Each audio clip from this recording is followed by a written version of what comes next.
প্রধানমন্ত্রী নরেন্দ্র মোদীর উদ্যোগে চালু হওয়া মাতৃমঙ্গল প্রকল্পের সফল 10 বছর পূর্তি উপলক্ষে মঙ্গলবার সাবরু মহকুমা হাসপাতালে এক বিশেষ অনুষ্ঠানের আয়োজন করা হয়। মাতৃত্বকালীন স্বাস্থ্যসেবা সুনিশ্চিত করা এবং মা ও শিশু সুরক্ষায় এই প্রকল্পের অবদানকে স্মরণ করে অত্যন্ত গুরুত্বের সাথে দিনটি উদযাপন করা হয়। অনুষ্ঠানের প্রধান বক্তা ও অতিথি হিসাবে উপস্থিত ছিলেন সাবরু মহকুমা হাসপাতালের বিশিষ্ট চিকিৎসক ডক্টর শমিক হাজরা এবং এসডিএমও নিপেন্দ্র রিয়াং। এছাড়াও হাসপাতালের অন্যান্য স্বাস্থ্যকর্মী এবং এলাকার মায়েরা এই অনুষ্ঠানে অংশ নেন।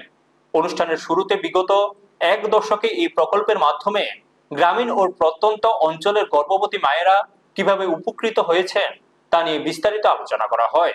চিকিৎসকেরা জানান, মাতৃমঙ্গল প্রকল্পের সঠিক বাস্তবায়নের ফলে এলাকায় মা ও নবজাতকের মৃত্যুহার উল্লেখযোগ্যভাবে কমানো সম্ভব হয়েছে এবং নিরাপদ মাতৃত্ব নিশ্চিত করা গেছে।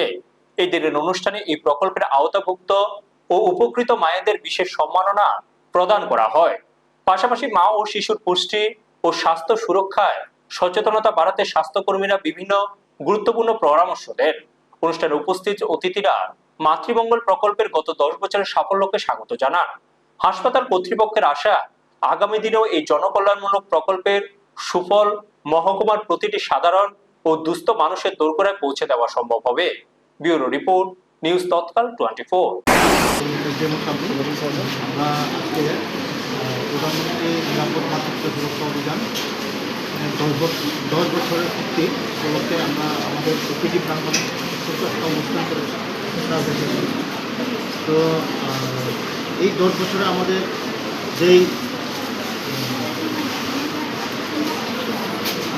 লক্ষ্য করেছি সেই জিনিসটা, এখন মানুষ অনেক হসপিটাল মুক্তি হয়েছে এবং সারা দেশের সাথেই আমরা দেখি করা আমাদের সাবরুম